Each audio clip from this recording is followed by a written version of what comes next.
Hello guys, this is my second video on the game of Sand. The first one was mainly focusing on showing you how to build your own walker, discussing different advanced concepts. And this one is going to provide you with two ready-to-use starter blueprints that are specifically designed to give you a good chance of defeating higher tier walkers. I'll be going through the designs themselves, different variations and trade-offs, tips and tricks, and a general strategy that you should use when using the walker. We'll start with this one. It's a little bit more of a funky one. It's for the players that want to get more tactical, more active. It's a little bit harder to use than the second one. This is an encirclement design. The second one is going to be a frontal engage design. So the strategy with this one is you want to approach the enemy as fast as possible and start the encirclement. With this design specifically, you want to approach a little bit to the left and start the encirclement clockwise. So the execution is as follows, the priorities. You want to close distance as fast as possible. For this, you want to get comfortable with boost distance. So your walker, like how much you travel with a single boost, how much distance, and boost yourself on the final stretch, because this is the time where enemy is going to hit more shots than further back. And so yeah, you potentially receive way more damage when you're on your final stretch of the distance towards the enemy. So yeah, you want to boost yourself through that and then start the encirclement. When encircling, you're gonna lay down fire with your 40 mil situated right here on the right side. And when approaching, also, if you can afford it, if you have time, you can also lay down some fire with, it's personal preference, it doesn't matter. I would prefer probably another 40 mil right here. Just ideally lay down some damage on the enemy's walker's legs to make it harder for them to follow your encirclement. So the higher tier walkers will have harder time because they have low maneuverability following you around, and you'll be traveling forward all the time around them. So I would say it's a good strategy in that sense. And when you get to the weak spots, blind spots of the enemy walker, you want to even stop if they are not following you around. And just main idea is to keep yourself right there in the blind spot of the enemy. Worst case scenario, you're going to engage in a gunfight, right? If they understand that they cannot fight your walker like that, they'll just probably switch to gunfight. And if their walker is way better than yours, it's a win already. So this is I would say, a working strategy.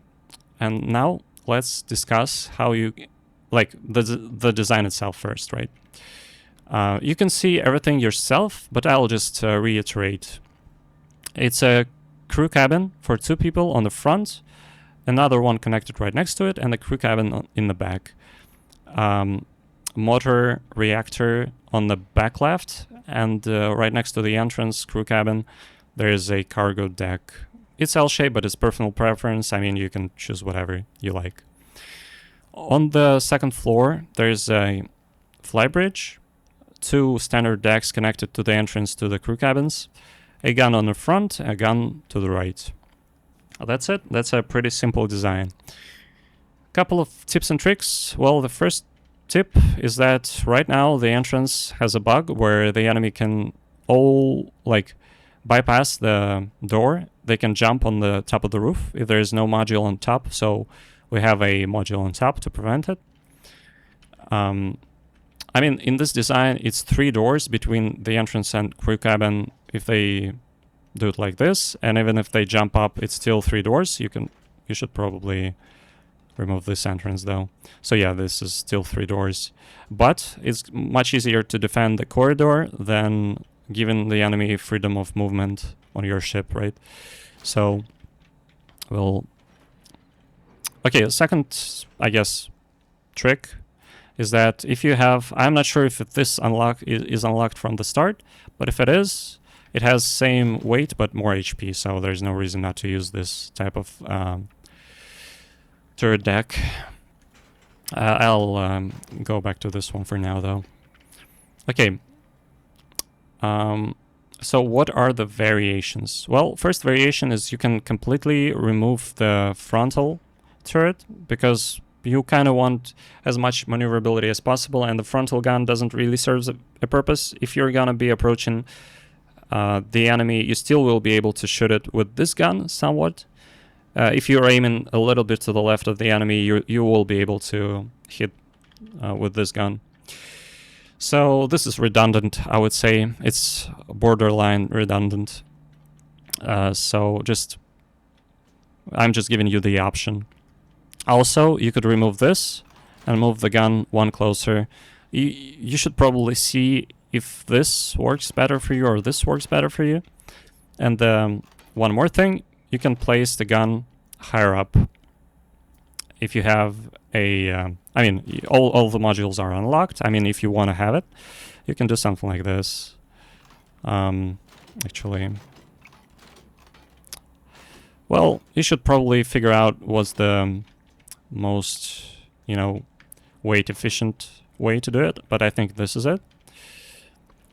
It's a little bit more cumbersome to get around, but it's not that much more cumbersome, and it gives you actually a good advantage having your gun even higher up. Easier time hitting the target, be it the enemy or the enemy's engine.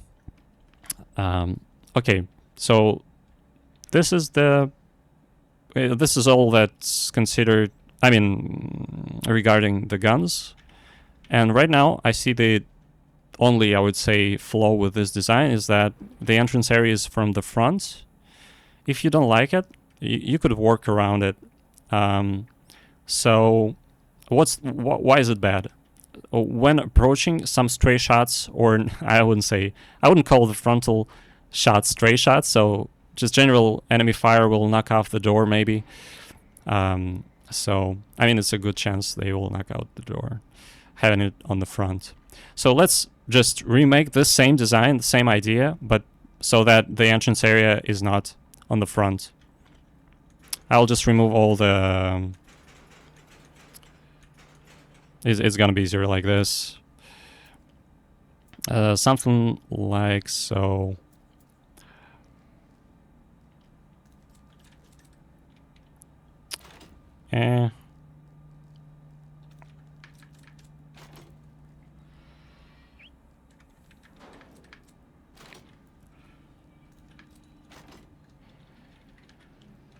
Yeah.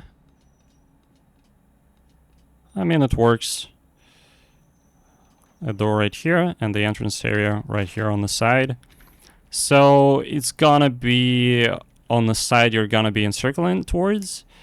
I think this might actually be a better design because there's like 2 layers of shields. The crew cabin, the captain's cabin is a little bit more protected from all sides.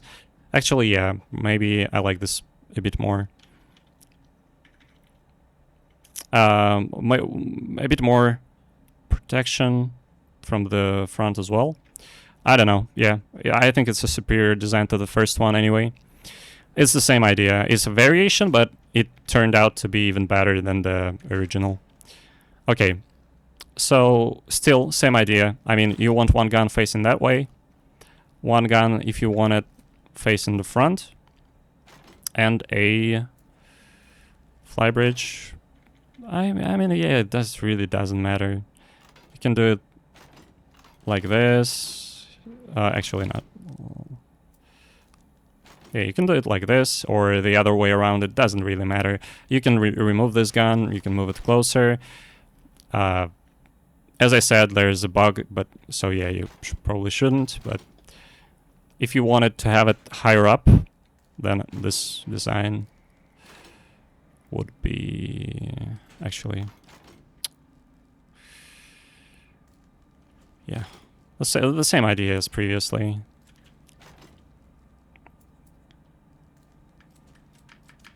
So yeah, something like this. I mean, there's room for improvement. For example, if you don't bother with this, you can move this whole thing, right? So removed a redundant tile, moved everything closer together. So yeah, I quite like it actually. I like it way more. So I'll save it like this. Oh, and we forgot the shelf. And we actually have a perfect opportunity to place shelves right here. Yeah, it's perfect. I mean, right next to the entrance, it's very convenient. I would say I like it very much how it turned out. I'll save it like this. Although it says reachability, I think it's bugged somehow. You can reach everything. Okay, I'll save it. Incomplete. Inoperable. Oh. Sometimes it does it. Okay. And the second design is gonna be a frontal engage design. It's where is it? Hesitant Shaky Grandpa. Here we go, Shaky Grandpa. Oh, no, I don't want to switch it. So this is more of a frontal engage design. As you could see, it's way more front heavy,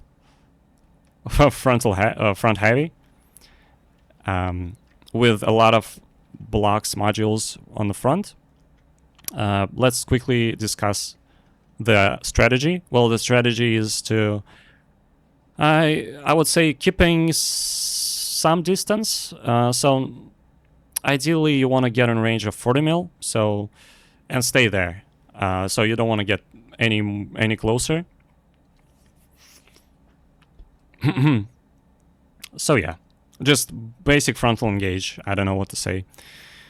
Keep your distance somewhat, lay down 40 mil fire, and if you're getting a bit further away for the 40 mil fire to be effective, or their modules are destroyed mainly and you only want to hit the engine, use the 80 mil for more precise fire.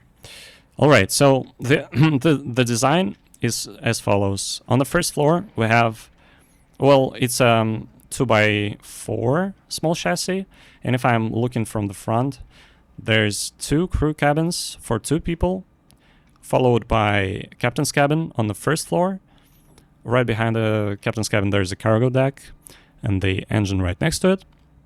And on the second floor there's another crew cabin for 2 people, with a fly bridge on the side, right above the entrance to prevent the bug of enemies jumping above the entrance area. So, and the third floor is actually your guns, 80 mil and 40 mil. I mean, frontal engage requires you to have both types of guns. So yeah, this is it. I would say it's quite efficient. So the variations of it, let's discuss them.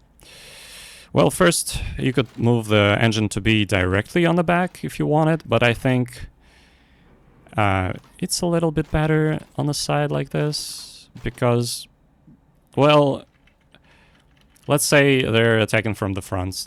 It's hard to see the engine, it's hard to aim for the engine. Just a little bit is exposed, and if they're gonna aim at the engine itself, they're not gonna hit every shot, and they are gonna effectively miss half of their damage. It's not gonna go into your ship. I would say it's a good bait, right?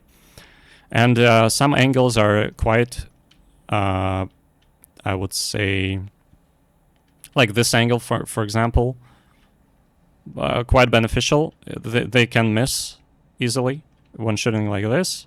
From this angle, it's still protected, and from this angle, it's still protected. From the back, it's a little bit less obvious. So I would say it's altogether a little bit better than this. It's also closer to give yourself a boost. Although, right now, you know what I'm thinking? Actually, it's a great idea. I think the balcony is available from the start. Not this one, though. So the great idea, I think, is to put a balcony to be able to jump like this. So if you don't have a balcony, you can actually remove all this, and it's still an easy travel, right? And you'll be able to climb up by jumping, I think, most of the time, if you're not extremely tilted back. So yeah, I mean, I'm looking at this and I'm like, well, it's a good design. Yeah, I would say I would call it a good design, even though it uses all the starter modules. I think this is it. Right now I'm gonna have some time, maybe thinking about. Oh yeah, one more variation I think I should discuss. It's a general thing, a general concept I would say, is that sometimes the second floor is better off just being empty, right? Well, in this case, maybe not, but I'll still show it. So if you have like this, just a supporting deck, I guess, with nothing in here, they will be confused as hell. So you'll be shooting from the top, and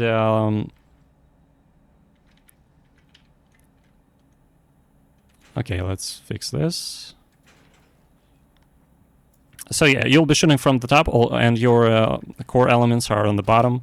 They will be confused. They will not know what to shoot. They'll try to shoot the engine that they see on the back, shooting the middle section, and they're gonna miss everything. So it's a good bait, again. Whether to use it or not, it's your choice, but I'm just giving you the idea. Sometimes it's a good design to leave it like this. So the second section clear, and guns on the third floor. Alright guys, I think well, just let me know if you've used my designs, if you found it successful. I will definitely use them myself, and later attach a video with the gameplay, hopefully destroying some higher tier walkers. And for now, just thanks for watching. See you later. Goodbye.